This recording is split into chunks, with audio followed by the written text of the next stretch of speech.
Hello la beauty, j'espère que vous allez bien. Nous voici pour une nouvelle vidéo et la toute première de l'année 2021. Et pour cela, je vous souhaite des meilleurs vœux pour cette nouvelle année. Amour, bonheur, joie. Je pense que c'est très important, mais on n'oublie pas la santé. Pour cette nouvelle année, je voulais qu'on fasse un peu différemment. Je pense que cette année, il y aura déjà beaucoup plus de vidéos. On va parler de cheveux, on va parler de beauté, on va parler de bien-être, on va parler vraiment de plein de choses pour qu'on prenne soin de soi, parce que c'est aussi important dans la vie, hein. C'est très très important selon moi en tout cas. Et aujourd'hui, je voulais qu'on parle un petit peu comment on sépare les cheveux. Je crois qu'il y a une des personnes sur YouTube qui m'avait demandé comment j'arrive pas à séparer mes cheveux et j'aimerais savoir, et je me suis dit c'est vrai que ça peut être une vidéo où je vous montre comment j'arrive à séparer mes cheveux. Je vais essayer de vous montrer plusieurs modes parce qu'il n'y a pas que le trait droit, il y a aussi sur les côtés, il y a aussi derrière. Je vais essayer de vous développer tout ça, vous montrer un maximum pour que vous puissiez comprendre aussi comment je fais. Et de toutes les manières, moi ça fait très très longtemps que je me coiffe toute seule et à force j'arrive à faire des traits quasiment droits. Des fois c'est pas droit, surtout derrière on voit un petit peu moins. Donc si vous avez la chance, n'hésitez pas à prendre un miroir derrière ou qui pivote comme ça pour que vous puissiez vraiment voir un peu plus derrière. Moi je voulais le faire avec mes armoires qui sont là, mais je vous avouerai que je l'ai pas fait parce que j'ai un miroir juste derrière, mais au final je l'ai pas fait. Mais j'ai un miroir qui est ici, celui-ci il vient de chez Boulanger, je le kiffe trop et ça me permet vraiment de me maquiller, me préparer le matin et le soir, me faire mes petites nattes, me démaquiller aussi. Et franchement depuis que je l'ai, je suis toujours derrière et pas devant le grand parce que le grand il est bien, mais c'est plus pour m'habiller parce que là j'ai toujours ma petite coiffeuse. Je vous avais fait une petite vidéo, je vous la mettrai en au-dessus pour que vous puissiez voir comment j'avais fait ma petite table ici. Et voilà, j'ai acheté un miroir où on peut l'allumer, on peut baisser l'intensité, on peut le monter, on peut changer de couleur, donc ça devient blanc ou quasiment violet, enfin pas violet, oulala, violet c'est un petit peu compliqué blanc et orange, comme ça en fait ça fait un très bel effet sur la peau et on voit si on est maquillé ou pas, s'il y a un petit défaut par-ci par-là. Là c'est le best de chez Best. Et puis c'est parti pour la vidéo. Alors déjà dans un premier temps, n'hésitez pas à bien hydrater et nourrir les cheveux. Je pense que je le redirai pas assez souvent, mais ne pas démêler ni coiffer ses cheveux quand ils sont trop secs, ça vaut pas du tout le coup. Ça casse encore un peu plus les cheveux et ce qu'on veut c'est quand même avoir une bonne longueur, des cheveux assez sains pour que voilà on voit que soit il y a du volume parce que c'est pas tout le monde qui en a, mais au moins on voit que les cheveux sont quand même corrects, pour qu'on puisse voir un peu plus la pousse. De toute façon, on en reparlera vraiment tout au long de l'année. Il y a aussi des podcasts que je vous fais. Le dernier podcast que je vous ai fait, le premier de cette année, je parle comment atteindre ses objectifs au niveau des cheveux. J'ai vraiment tout détaillé pour que vous puissiez vraiment atteindre au plus vite vos cheveux. Et en plus de ça, je vous ai fait un petit e-book pour que vous puissiez vous entraîner et noter tous vos objectifs dessus. Je pense que ça peut être très intéressant. Moi je l'ai fait un peu comme ça et je vous avouerai que le fait de définir en fait ce que je veux durant l'année ou durant les années à venir, ça me permet de voir en fait comment je peux me créer des bonnes habitudes à la maison, me coiffer, me faire tous les jours des nattes. Ça c'est un truc que j'avais du mal à faire parfois parce que j'avais la flemme. Et là, en ayant cette méthode là, j'ai réussi à maintenir le fait de natter mes cheveux tous les soirs pour que mes cheveux ne se cassent beaucoup moins. Et vraiment je vois la différence, je vois mes cheveux ils sont beaucoup plus longs qu'avant. Je les coupe tous les 3 mois quasiment. Je vous ferai une vidéo sur ça aussi pour que je vous explique un peu comment moi je coupe mes cheveux, les avantages, les inconvénients, etc. pour que vous puissiez voir un petit peu la totalité de comment je m'occupe de mes cheveux de A à Z et il n'y aura plus de problème, je l'espère. Bon, c'est parti pour le sujet. Il y a des travaux dans l'appartement, donc j'espère qu'on va pas trop entendre les bruits de fond, sinon bah tant pis, c'est comme ça. Donc désolé pour ça déjà. Et on va commencer à se faire quelques séparations. Je vais vous expliquer un petit peu tout ça. Donc moi, les outils que j'ai déjà, ce qui est déjà très important, j'ai ce style de brosse, j'ai déjà montré en vidéo, je vous mettrai de toute façon au-dessus pour que vous puissiez la revoir et vous montrer mon avis déjà. Bon, si je l'ai, c'est parce que l'avis est bon déjà. J'ai toujours une pince comme ceci aussi pour pouvoir attacher mes cheveux, ou sinon un élastique sans embout en fer s'il vous plaît, parce que sinon vous allez encore abîmer vos cheveux. Ça reste coincé dans les cheveux, c'est même plus la peine. Vous pouvez utiliser aussi des petites épingles comme ça pour pouvoir accrocher dans les cheveux. Vous avez des gros peignes comme ceci, donc à grandes dents, pour pouvoir bien séparer les cheveux. Enfin séparer non, pour démêler les cheveux. J'arrive pas à séparer mes cheveux avec ça par contre. Je trouve que l'ébout est tellement gros en fait, ici et ici, que en fait ça sépare pas bien comme il faut. Et je préfère prendre ce style de peigne là par contre pour bien séparer mes cheveux, parce que ça sera beaucoup plus précis avec la petite queue qui se trouve derrière pour vraiment pointer aussi devant. Ou sinon vous avez ce style de peigne, donc là c'est beaucoup plus fin et là c'est un peu plus épais, je pense qu'on le verra un petit peu plus. Et c'est important d'avoir ce style de peigne. Pour, j'ai trouvé un petit truc là il n'y a pas longtemps, je sais qu'il y a une de vous qui m'avait dit et regarde c'est trop bien, moi franchement j'avoue j'ai grave kiffé. C'est ce type d'outil je dirais. Donc en fait c'est un peigne ici démêlant et dedans là vous pouvez rajouter de l'huile. Alors ça peut être de l'huile, ça peut être, normalement c'est fait pour toutes les personnes qui veulent faire la couleur. Mais moi je ne fais pas de couleur, j'en ai fait, ça fait très longtemps et j'évite, donc je préfère vraiment utiliser ça. Et je vous montrerai de toute façon en barre d'infos le lien pour pouvoir vous l'acheter. Il n'y a pas de site où vous pouvez l'acheter, mais si vous habitez pas très loin du magasin, moi je vous le mettrai. Et je trouve qu'il est vraiment bien quand vous séparez par exemple vos cheveux le soir, comme ça. Vous prenez le produit, vous appuyez juste ici, donc ici vous voyez que le produit il sort bien, et vous tenez bien par contre ici et vous démêlez. Bon, là je vais pas forcer parce que c'est coincé, mais vous commencez par le bas comme ça et vous remontez.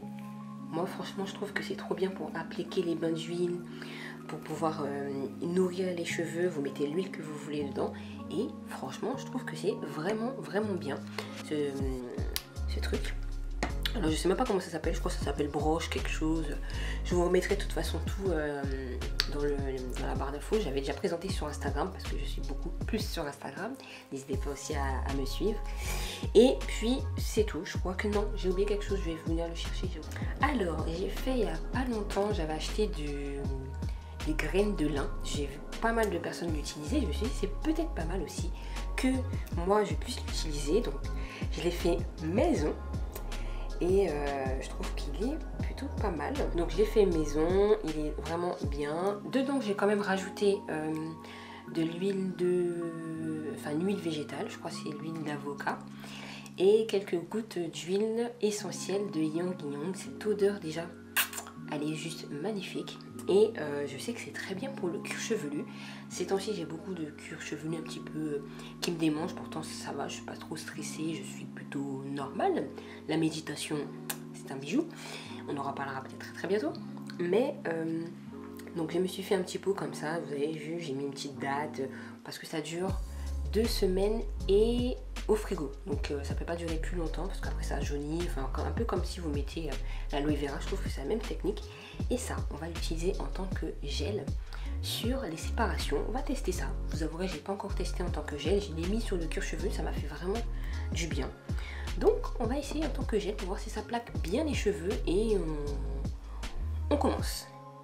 Alors, on va commencer avec ce peigne là, comme tout à l'heure, je vous ai montré. Et on va séparer ici. Donc moi j'aime bien utiliser le début avec la queue du peigne et le séparer ici comme ça. Déjà faire un premier plan, prendre mes 2 mains et séparer. Alors peut-être que là le trait ne sera pas spécialement bien droit, mais c'est une première approche pour qu'on puisse bien séparer les cheveux. Là on prend le peigne, on fait comme ça pour comprendre un peu ce qui se passe. Et on continue. J'ai un miroir juste ici. Et là vous voyez qu'il y a encore un petit peu de mèche ici. Pour que ça soit un peu plus droit. En fait on va chercher les petits problèmes. Ici je prends le peigne de cette façon là. Et je redescends vers mon visage. Comme ça ici c'est déjà droit. On voit déjà que c'est droit. J'ai mis ça dans mon œil. comme ça. Ici, je vois que c'est pas assez droit, ce qui peut arriver. Donc je vais prendre ici le vrai peigne et je vais remonter. Avec ma main, je mets toujours pour bien séparer. Là, pareil, c'est pas encore bien fait. Je prends le peigne, je descends vers moi, mais je prends juste la petite partie qui était là, qui était juste ici, pour voir comment ça se passe. Voilà, juste cette partie-là, je reprends. Je sais pas si on le verra bien. Et de toute façon, je vais essayer de zoomer si on voit pas trop bien. Donc voilà, déjà, on a commencé à faire la moitié de la tête à peu près. Maintenant, il manque derrière. C'est vrai que le derrière, on ne voit pas. Comme je vous ai dit, vous avez le droit de mettre un miroir, mais plutôt un miroir pivotant pour que vous puissiez caler le miroir selon le miroir que vous aurez devant. Mais moi, des fois, je le fais sans miroir et je prends le peigne ici et je descends. Je fais petit à petit. Donc là, j'ai fait ici et je m'arrête. Je prends mon doigt. Je prends mon doigt à droite et je sépare. Je prends le peigne juste pour poser comme ça, on ne démêle pas. Hein. Et on fait comme ça. Je commence à avoir un autre trait. Ici, je mets un petit peu mon doigt pour voir en fait où est la séparation que j'ai faite dernièrement. Je continue et je descends. Je sépare, je prends mes deux doigts et je sépare. Ainsi de suite jusqu'à arriver en bas. Donc là, j'ai ma main gauche qui me permet de voir en fait où est le trait. J'ai ma main droite, je suis trop haute là. J'ai ma main droite, je descends toujours plus bas jusqu'à que la séparation soit finie. Alors vous allez voir avant moi, je vous avouerai, je ne sais pas si du tout, je ne sais pas si la séparation sera à droite. Même si c'est pas exactement droit, c'est pas... voilà. Donc là j'ai attaché un côté. Je me retourne pour voir ce que ça donne. Voilà. Je sais pas si c'est droit, hein. C'est possible de reprendre. Hein. Si c'est pas assez droit, on peut bien reprendre et le séparer encore. Si vous voulez faire des tresses sur le côté, vous savez les tresses juste devant ici là, et derrière vous voulez le lâcher, il n'y a pas de problème. Ici c'est un petit peu pareil. Donc je me mets tous mes cheveux d'un côté, sauf si vous avez des notes, c'est encore mieux, hein. Comme ça vous permet déjà de séparer un peu plus vite. Mais bon, moi je voulais vous montrer aussi un peu de difficulté. Hein. Donc là je vais prendre le peigne, toujours le petit. Je vais commencer à séparer à côté de mes oreilles, en fait le derrière, et remonter. Toujours mon doigt en fait il m'aide à chaque fois, c'est comme si c'était une règle. Il m'aide à chaque fois. Je remonte, je mets les cheveux derrière et j'ai cela. Je continue. J'ai toujours ma main gauche qui m'aide. Moi je suis droitière, donc en fait j'ai toujours ma main gauche pardon, qui m'aide sur la lignée de mon trait. Voilà, elle est toujours là. Je regarde si c'est bon. Je prends mon peigne, je me mets à côté de mon doigt ici et je sépare.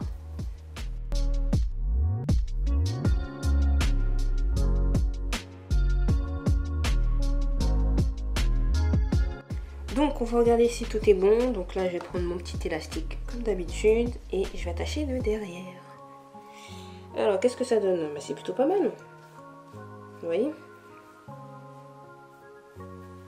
Voilà, c'est plutôt pas mal. Donc là mes cheveux sont séparés en deux. Mais vraiment le devant pour faire des tresses. Si vous voulez faire les tresses, là vous avez déjà fait une séparation vite fait comme ça. Je prends toujours une partie pour pas mélanger, ça fait beaucoup à chaque fois pour pouvoir séparer. Là c'est pareil, vous avez le choix. Soit vous prenez d'ici de la séparation et vous faites un trait. On modifie s'il y a besoin de modification. Voilà, vous avez déjà un trait.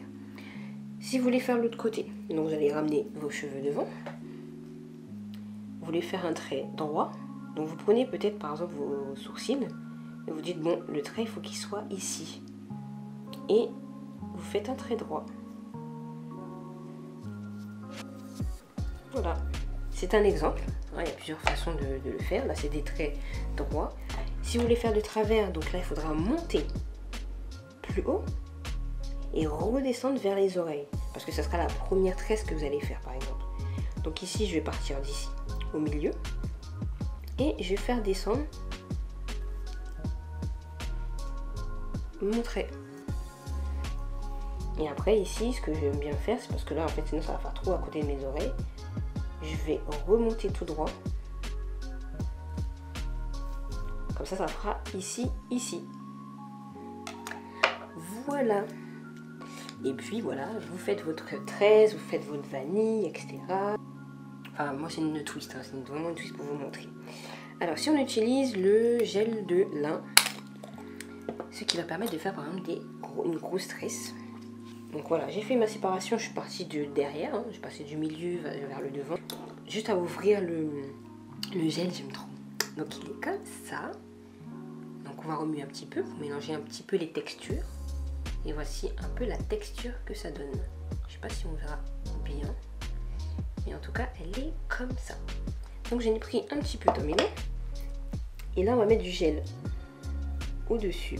Et on va mettre du gel pour la tresse. Le but, c'est vraiment de séparer les deux. Comme ça, vous savez que la séparation est bien faite. Et j'ai envie de vous dire, pour les pellicules, c'est top. Donc là, si vous voyez que c'est pas assez droit, vous voulez que ce soit un peu plus parfait, ce qui est bien avec le gel, c'est que comme ça plaque bien les cheveux, vous pouvez retourner un petit peu. Là, je desserre un peu ma pince et je vais retracer un petit peu mieux mon trait.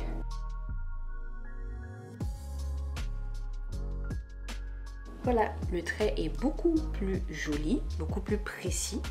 C'est ce que les personnes font aussi. C'est comme ça que j'ai appris aussi à être un peu plus voilà, perfectionniste, on va dire. Mais bon, hein, c'est pas obligé. Hein.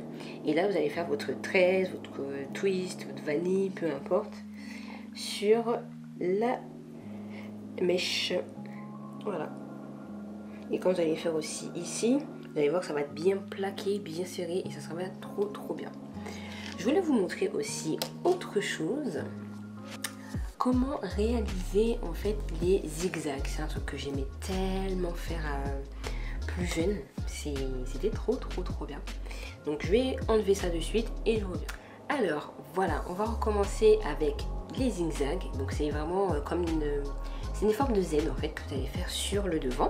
Enfin moi j'aime bien faire le devant, vous pouvez faire un peu où vous voulez. Que ce soit petit ou grand, là je vais vous montrer en grand pour que vous puissiez quand même voir, enfin moyen, pour que vous puissiez voir comment je le fais. Et après, vous le faites tout le temps, vous le faites en petit, vous pouvez le faire au milieu, pour vos enfants, pour tout le monde, et ça sera trop bien. Alors, on peut prendre notre petit peigne, comme d'habitude, hein, sinon vous avez celui-ci, hein, pour ne pas changer.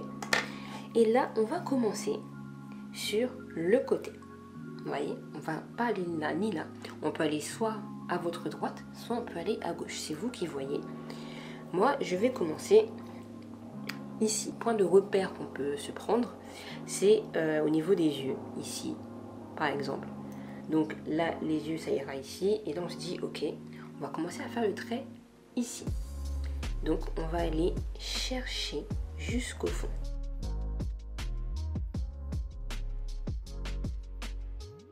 Que j'ai commencé à faire mon trait. On peut le faire un peu plus ou on peut le faire un petit peu moins. Moi, je vais faire un petit peu plus. Donc, on va le chercher encore plus loin pour qu'il soit vraiment de travers. Alors, même si c'est pas droit, c'est pas grave. Le but, c'est déjà de faire des zigzags et après, on verra pour le côté un petit peu plus droit. Donc là, j'ai fait ce côté. Maintenant, il faut faire pareil. Ici, on va prendre un point, peu importe, ici. Et on va descendre. Il ne faut pas aller ni ici parce que vous allez aller tout droit. Il faut vraiment aller vers le bas, vers vos épaules, je dirais même. Et là, vous descendez. Vous voyez, ça fait déjà encore un autre trait. Ici, pareil, on va prendre un petit point. Je ne sais pas, hein, je vois pas trop bien, mais on va prendre un autre point qui est ici. Et on va le descendre vers la gauche, vers l'autre côté.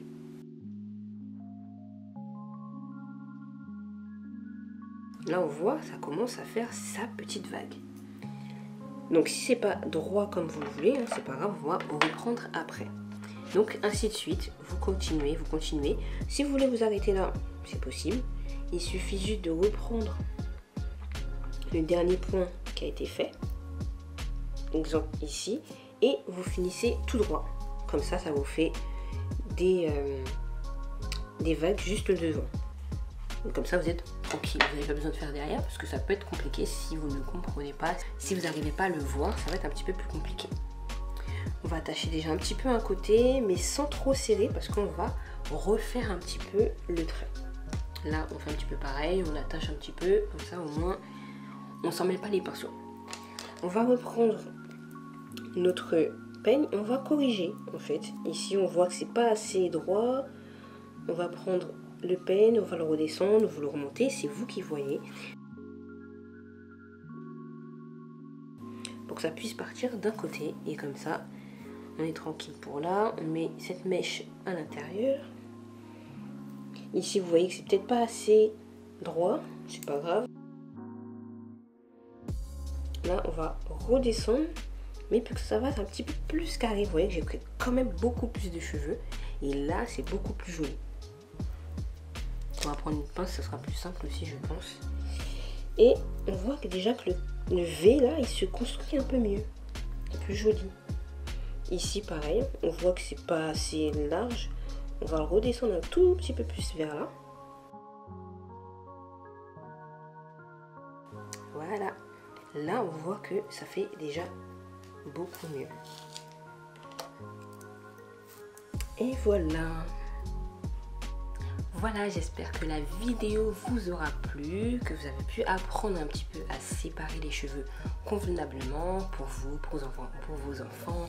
Peu importe, le but c'est que vous puissiez comprendre un petit peu comment on peut séparer les cheveux correctement. Je vous invite à aller directement sur ma page Instagram parce qu'il y a toujours des petites nouveautés, des petits tips, des tout comme ça, de cheveux, de beauté, de bien-être. C'est toujours plaisant de vous avoir en plus sur mon Instagram. Et en plus, je prépare un concours. Donc n'hésitez pas à profiter de gagner peut-être un petit cadeau en plus pour pouvoir prendre soin de vos cheveux. En tout cas, moi aussi, je vous laisse aller sur mon podcast et vous abonner sur ma chaîne YouTube, ça sera toujours un plaisir et d'autres vidéos comme ça arrivent. Si vous avez des idées, je suis preneuse aussi. Je vous fais de gros bisous et une très belle année 2021.